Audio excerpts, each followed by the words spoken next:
Sebagai kelompok 1, saya sendiri Rizky sudah berperan sebagai narator. Saya Rizna Hinitis Payung berperan sebagai konselor 1. Saya Ias Patricia berperan sebagai konselor pertama. Saya Ana, saya berperan sebagai konselor yang kedua.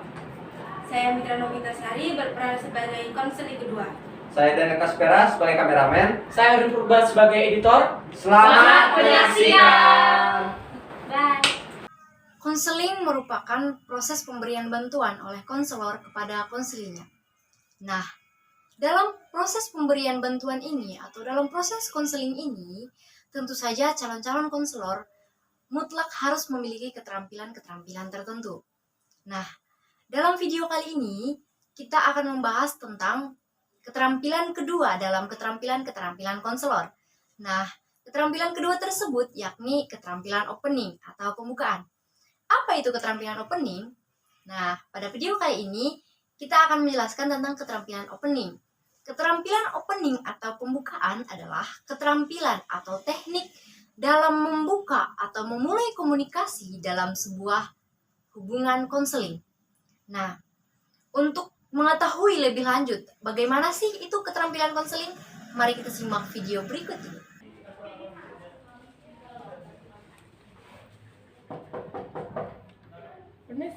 Teknik opening bagian verbal, di mana konselor menjawab konseling.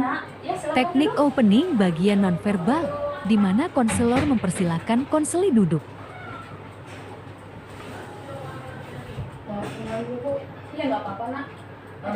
Pembicaraan topik netral, di mana konselor bertanya tanpa menyinggung perasaan konseli.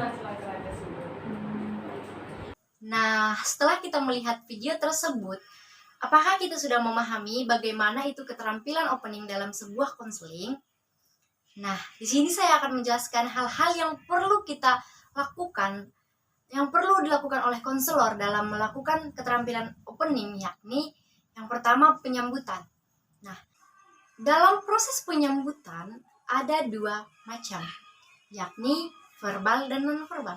Nah, penyambutan verbal yakni konselor memberi atau menjawab klien, menyebut nama klien, dan mempersilahkan klien duduk.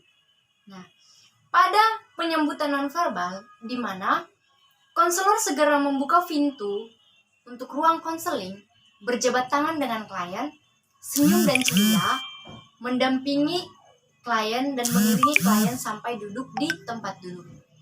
Nah, dan yang ketiga yaitu pemindahan topik netral ke permulaan konseling. Nah, di sini di mana cara mungkin barangkali ada sesuatu hal yang perlu dibicarakan bersama dalam pertemuan konseling ini. Nah, yang kedua yaitu mengembangkan sebagai isi topik netral. Misalnya apa itu hobi dari klien, atau apakah itu di bidang musik, lalu bagaimana dengan prestasi dalam perkuliahan klien, seperti di video tadi. Baiklah, sekian dari hasil penjelasan saya mengenai teknik opening. Semoga bermanfaat.